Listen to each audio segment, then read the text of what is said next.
What's up, everybody? Welcome back to my YouTube channel. Thank you for tuning in. And in today's video, I have a very special interview for you guys. I have the master of side hustles on today, Kris McCauley. Thank you so much for being here with me today. Hey, thanks a lot for having me on, man. Yeah, that's quite the intro, master. Thank you. Yeah, I think you are, man. I think you're the master of side hustles, and I think you've taught a lot of people online how to get into a side hustle and make a good amount of money. So I'm excited to interview you today. It's going to be a good one because this guy knows how to make money online. And I know everybody that watches my channel wants to make money. So this is for you. That being said, guys, if you're not already subscribed to the channel, make sure you go down below, hit the red button and subscribe. But with that being said, let's get right into it. So Kris, I wanted to connect with you for a long time. I've been looking at your channel and you're teaching people how to do a lot of different side hustles. And so it's clear that you're an expert on how to make money online. So let's start out with your story. Where do you come from? How did you get into this and all of that? Yeah, I mean, when I first really got into it, I was, let's see, I was working at an airport and I just got my personal training license, so I was getting paid minimum wage. And that summer, I tried selling stuff on eBay. I went to a garage sale and there were these Lego sets.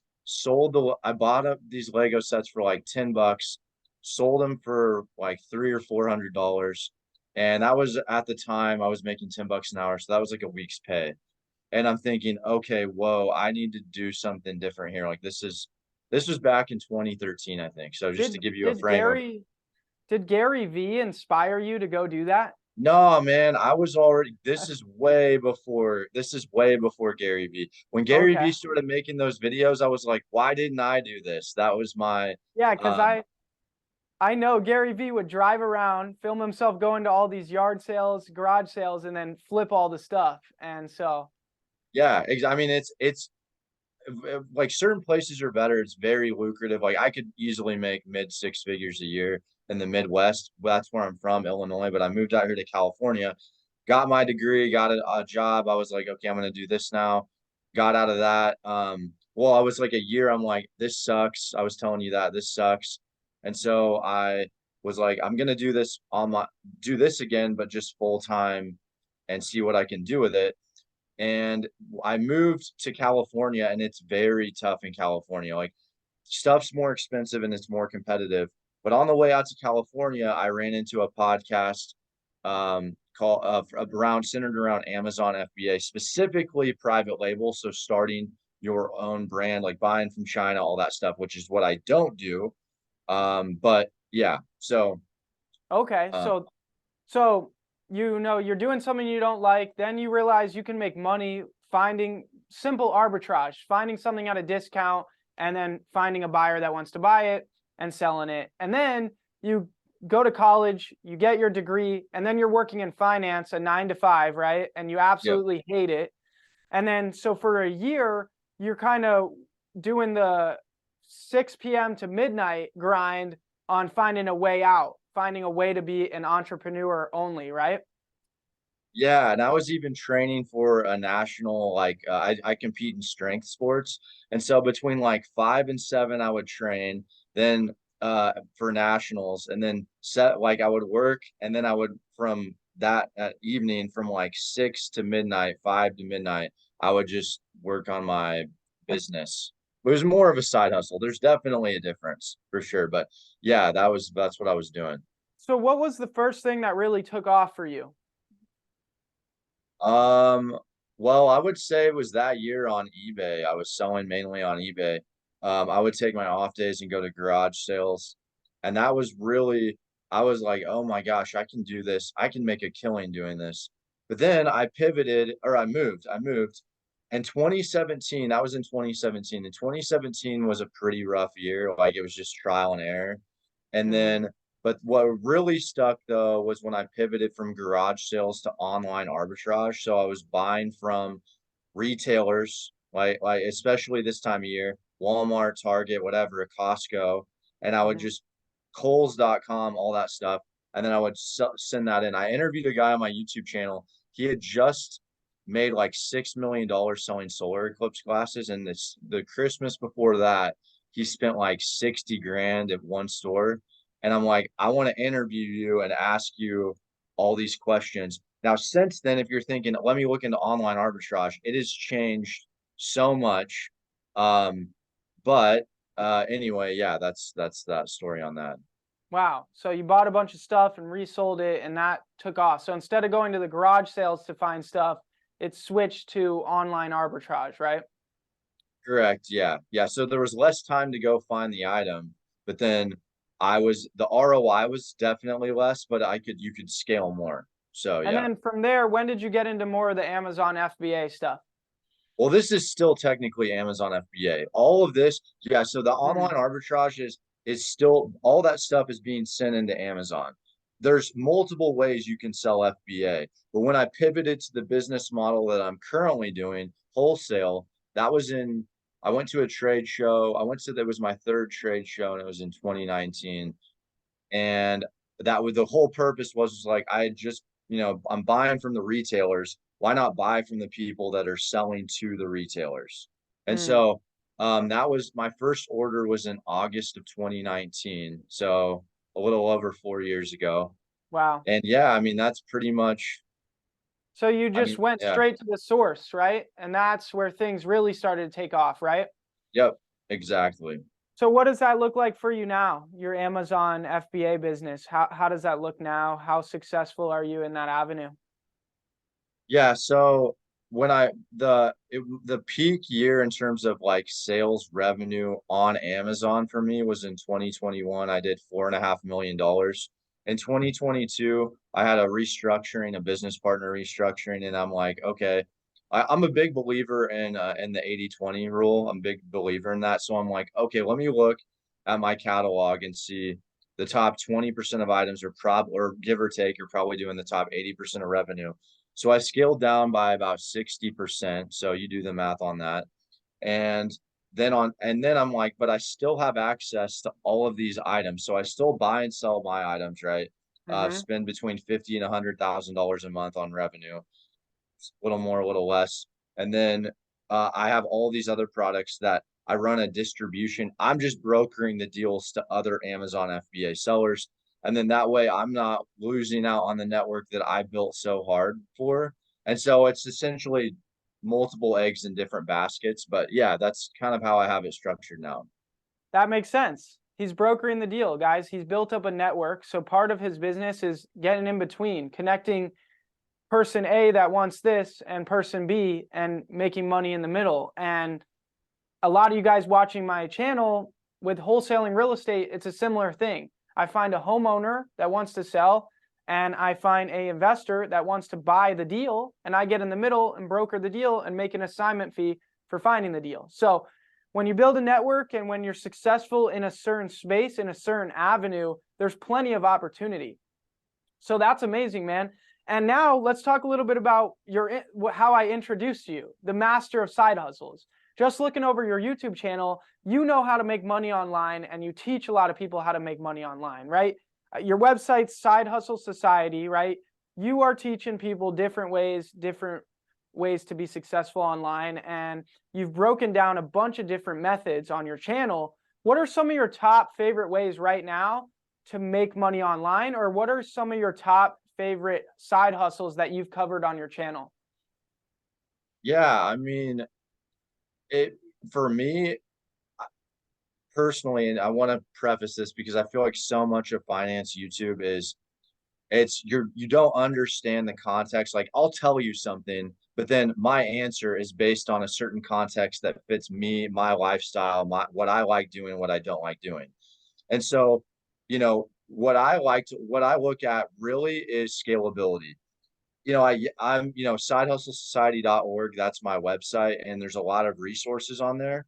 But the thing is, though, is that the real thing is how can you take that side hustle and turn it into a business? Even if you love your job, even if you love your job, you just want some side income, it should still be structured as a business. And part of that is scalability. I think is when you're doing something like the garage sales, for example, that is not scalable. That I mean, I guess anything is to a degree, but like a one man, or it's really Yeah, so popular on Kris, I did something similar to you.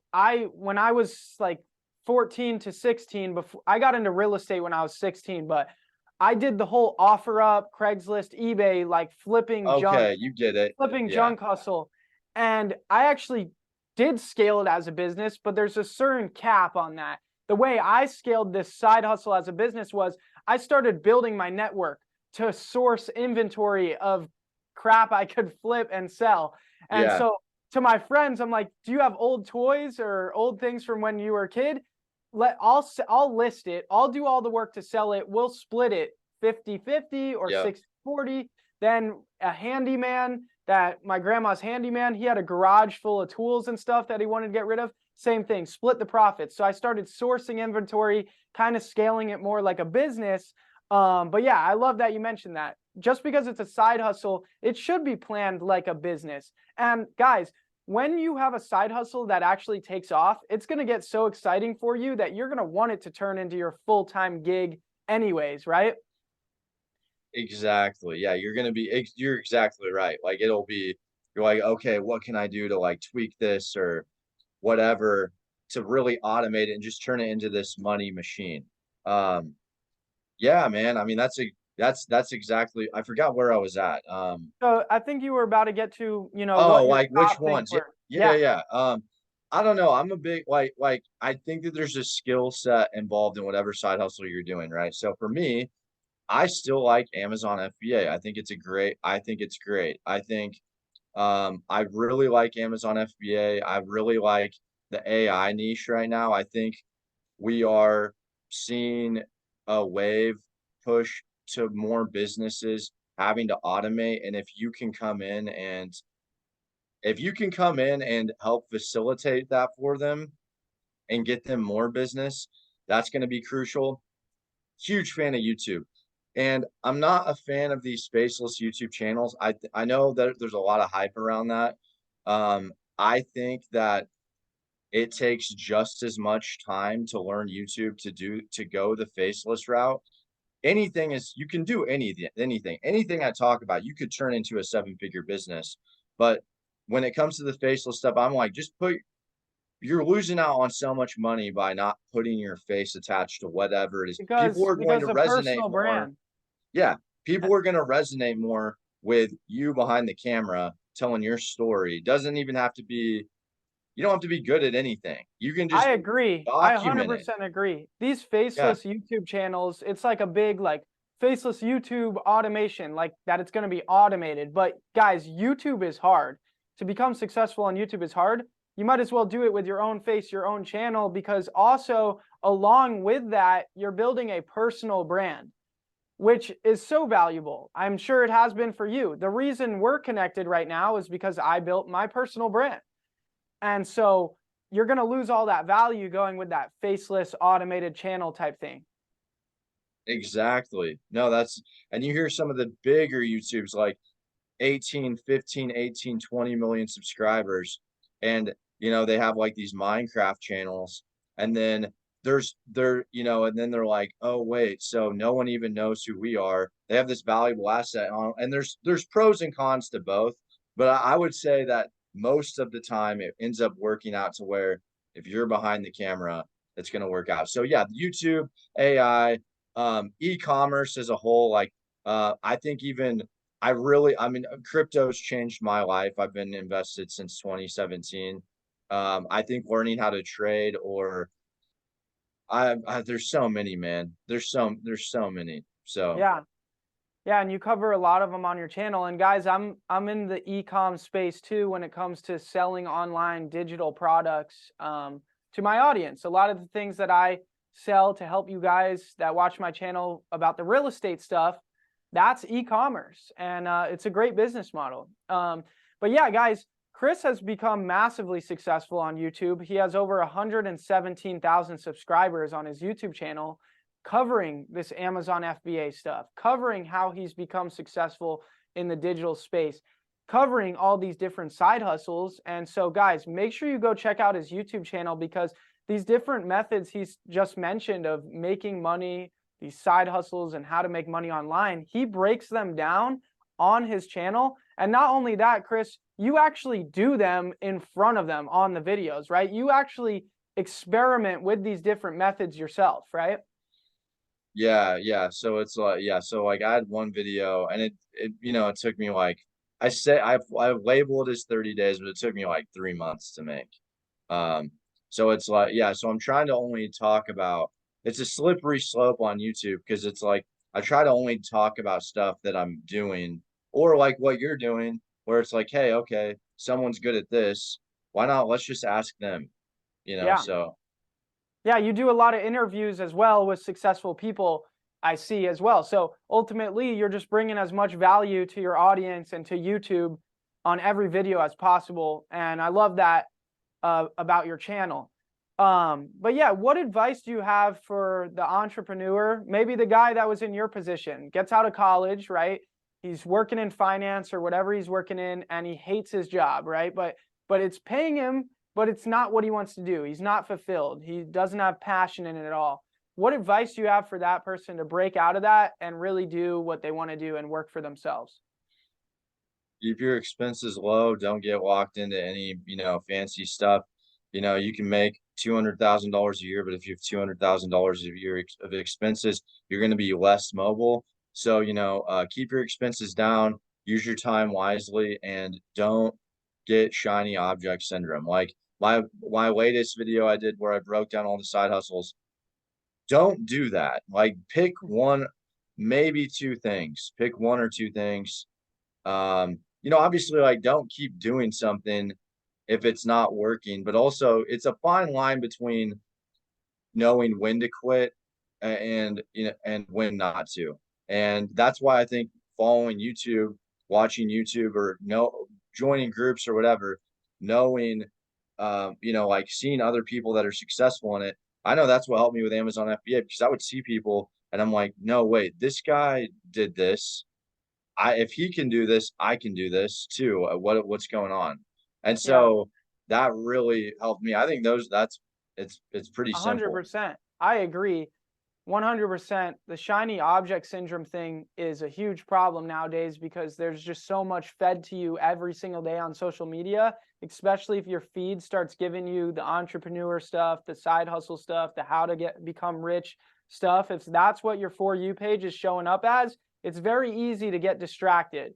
One of the main characteristics of a successful entrepreneur is their ability to focus. Entrepreneurs that spread themselves too thin, right? You can't be a master of everything. You got to be a master of one. And so I 100% agree. Don't spread yourself too thin. And then also what you said about commitment, right?